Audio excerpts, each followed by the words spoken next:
Ndugu mpenzi mtazamaji wa channel yetu hii ya Francademy, ninakuomba ufanye zoezi lifuatalo, zoezi la marudio, zoezi la kufanya uwe vizuri kimahesabu. Ninaomba hili ni zoezi la pili, ninakuomba ulifanye. Baada ya kumaliza kulifanya, ninakuomba utazame masahisho yake. Kwa hiyo sasa hivi unaweza ukasimamisha hii video ukafanya maswali yafuatayo. Baada ya kumaliza kuyafanya, basi utatazama masahisho ambayo yapo mbele. Utaendelea hiyo video kutazama video ambapo utatazama masahisho.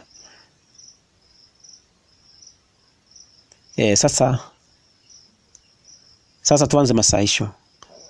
Swali la kwanza linasema kwamba badilisha 2.1/3 kuwa sehemu rahisi.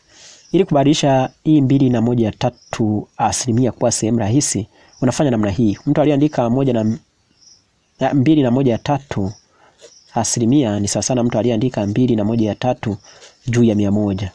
Ukiondoa hii alama ya asilimia, unasema kwamba ni juu ya 100. Kwa hiyo ili tuifanye kuwa sehemu rahisi, inatakiwa turahisishe zaidi na zaidi. Kwa hiyo tutarahisisha zaidi na zaidi. Kwa hiyo itakuwa ni tutachukua hivi, 3 mara 2 ni ngapi? 3 mara 2 ni 6, ukijumlisha 1 ni 7. Kwa hiyo ni 7 juu ya 3. Juu ya 100. Kwa hiyo mtu aliandika ya 7 juu ya 3 juu ya 100 ni sawa sana mtu aliandika 7 juu ya 3 ugawanye kwa 100. Lakini hii 100 inatakiwa tuiweke katika mfumo wa sehemu kama hii ilivyo katika mfumo wa sehemu. Ili tubadilishe 100 kuwa katika mfumo wa sehemu, kumbuka hii 100 mtu aliandika 100 ni sawa sana mtu aliandika 100 juu ya 1. Kwa sababu ukichukua 100 ugawanye kwa 100 upata 100. Kwa hiyo hii nikitaka kuweka katika mfumo wa sehemu, maana yake nasema kwamba iko juu ya 100, kwamba ni 100 juu ya 100. Kwa hiyo itakuwa hivi. Itakuwa ni 7 juu ya 3. Hii alama ya kugawanya ninaibadilisha inakuwa kuzidisha. Na hii 1 naipandisha juu, alafu hii 100 naishusha chini. Kwa hiyo manake hapa itakuwa ni 1 juu ya 100. Kwa hiyo nikimaliza hapo ninazidisha. 7 mara 1, 7 mara 1 ni 7. Alafu 3 mara 100 ni 300. Kwa hiyo jawabu hapa ni 7 ya 300. Hapo nakuwa nimeandika 2.1/3 kuwa katika mfumo wa sehemu. Kuwa katika mfumo wa sehemu rahisi. Swali la pili lilikuwa linasema kwamba badilisha 3/8. Badilisha 3/8 kuwa asilimia. Kubadilisha 3/8 kuwa asilimia unafanya namna hii. 3/8 kuwa asilimia unafanya namna hii. Ni kwamba namba yoyote kuibadilisha kuwa asilimia inatakiwa izidishe kwa 100. Unaweka alama za asilimia. Kwa hiyo hapa itakuwa ni 3/8 mara 100 asilimia. Kwa hiyo tukirahisisha zaidi na zaidi inakuwa hivi. Kwa 2 hapa itakuwa ni ngapi? Kwa 2 hapa itakuwa ni 4. Kwa 2 hapa itakuwa ni 50. Kwa 2 hapa itakuwa ni 2. Kwa 2 hapa itakuwa ni 25. Unachukua 3 mara 25 ambayo inakuja 75 juu ya 2. Kwa hiyo hii unaweza juu ya 2, lakini kuna asilimia hapa, alama za asilimia. Lakini hii unaweza rahisisha zaidi na zaidi. Ukachukua 75 juu ugawanye kwa 2. Chukua 75 kugawanya kwa 2 inakuwa hivi. 7 ugawanye kwa 2 ni mara 1. Ni mara 3. 7 ugawanye kwa 2 ni mara 3. 3 mara 2 ni 6. Ukitoa hapo inabaki 1. Ukiteremsha 5 hapa inakuwa 15. 15 ugawanye kwa 2 ni mara 7. 7 mara 2 inakuwa 14. Ukitoa hapa inabaki 1. Kwa hiyo ni 37 na 1 ya 2 asilimia. Kwa hiyo hii inakuwa nimeibadilisha kwa asilimia.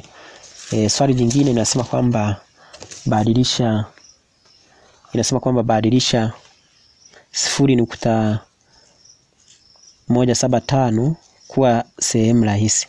Ili kuweza kubadilisha hii kwa katika mfumo wa sehemu rahisi, unafanya namna hii. Unaikopi hiyo jinsi ilivyo 0.175.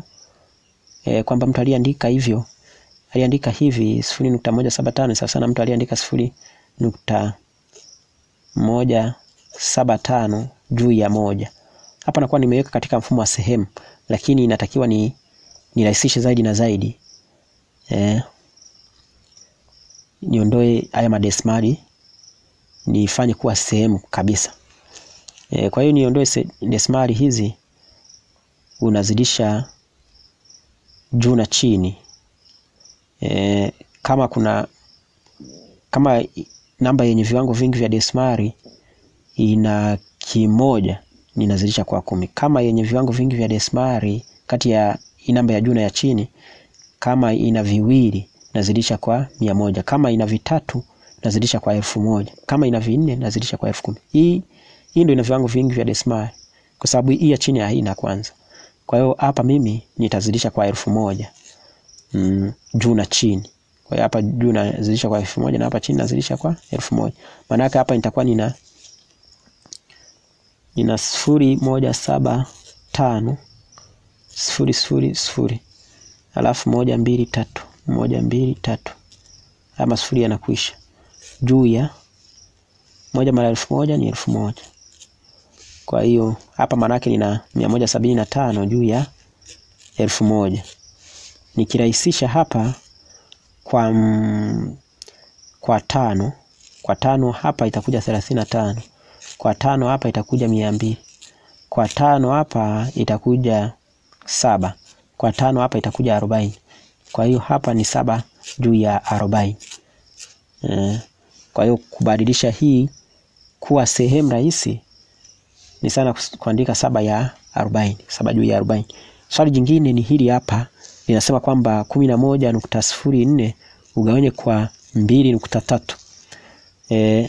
Hili hapa mtu aliandika 11.04 ugawanya kwa 2.3 ni sawa sana aliandika hivi kwamba 11.04 juu ya 2.3. Sasa hapa unaweza ukabadilisha ikawa katika mfumo wa sehemu rahisi, alafu baadaye hiyo sehemu rahisi unaibadilisha tena inakuwa katika mfumo wa desimali, kwa sababu swali liko katika mfumo wa desimali. Kwa hiyo hapa ninaondoa desimali alafu nagawanya kawaida. Ili niondoe desimali hapa nazidisha kwa, hapa nitazidisha kwa 100 juu na chini, kwa sababu namba yenye viwango vingi vya desimali ina viwango viwili. Hii hapa ya juu ndio ina viwango vingi vya desimali kwa sababu ina viwili, hii ya chini na kimoja. Hii ingekuwa ina vitatu ningezidisha kwa 1000. Yenye vingi ingekuwa na vinne ningezidisha kwa 10,000. Ila kwa kuwa ina viwili nazidisha kwa 100. Kwa hiyo nikizidisha kwa 100 hapo itakuwa hivi. Hapa nikizidisha kwa 100 itakuwa ni 11.0400. Alafu viwango vya decimal 1 2. Haya masifuri yanakuisha. Alafu ya chini ni 2 3 1 2 kwa sifuri 2. Alafu unahesabu viwango vya decimal hapa kuna kimoja 1. Hii sifuri inakuisha. Kwa hiyo hapa tunabakiza 1104. 1104 ugawanye kwa juu ya 1230. Hapa naweza ukarahisisha zaidi na zaidi ikawa sehemu rahisi, alafu ukarahisisha kwa 2 hapa ni 552. Kwa 2 hapa itakuwa ni 110, itakuwa ni 115. Kwa 23 hapa ni 24. Kwa 23 hapa ni 5. Kwa hiyo hapa unabakiza 24 ya 5. Ukichukua 24 ukigawanya kwa 5 hapa maana yake ni mara 4. 4 mara 5 ni 20. Ukitoa hapo zinabaki 4. Alafu naweka nukta hapa. Naweka nukta. Kwa kuwa nimeweka nukta hapo, hapa naweka sifuri, naongeza sifuri. Inakuwa 40. 40 ugawanye kwa 5 ni mara 8. 8 mara 5 ni 40. 40 kutoa 40 ni sifuri. Kwa hiyo jawabu hapa ni 4.8. Sasa tuende swali jingine ambalo nasema kwamba 3.5 68 kuzidisha kwa 2.5. Hapa ili niweze kuzidisha hii tunazidisha hivi. Tunazidisha kawaida bila kuhusisha madesimali, alafu madesimali tutakuja tuhesabu mwishoni. Kwa hiyo unachukua 8 mara 5 ni ngapi? 8 mara 5 ni 40. 40 inaandikwa namna hii. Kwa hiyo hapo unaandika 0, unaenda na 4 kichwani. Alafu unakuja hapa kwa 6. 6 mara 5 ni ngapi? 6 mara 5 ni 30. 30 na ile 4 tulienda nayo kichwani itakuwa ni 34. 34 inaandikwa hivi, unaandika 4, alafu hii 3 naenda nayo kichwani. Alafu 3 mara 5 ni ngapi? 15. 15 kujumlisha ile 3 ambayo tumeenda nayo kichwani itakuwa ni 18. Kwa naandika 18 hapa. Kimalizo nakuja hii namba ya pili hii. 8 mara 2 ni ngapi? 8 mara 2 ni 16. 16 inaandikwa hivi. Tunaandika 6. Hii moja tunaenda nayo kichwani. Kumbuka 6 inatakiwa iandikwe hapa, iendane na namba ya pili. Siwezi kaandika hapa ikaendana na 0. Natakiwa niandike iendane na 4 kwa sababu hapa tunazidisha namba ya pili. Kwa hiyo inaendana na hii namba ya pili. Ndivyo inavyotakiwa usipange. Msije ukaipanga hapa. Inapangwa hapa. Kwa hiyo hapa itakuwa ni 6. Hii moja tumeenda nayo kichwani. Alafu 6 mara 2 ni ngapi? Ni 12 na ile moja 13. 13 inaandikwa hivi. Tunaandika 3. Hii moja tunaenda nayo kichwani. 3 mara 2 ni 6 na ile moja 7. Kwa hiyo ukimaliza hapo unajumlisha.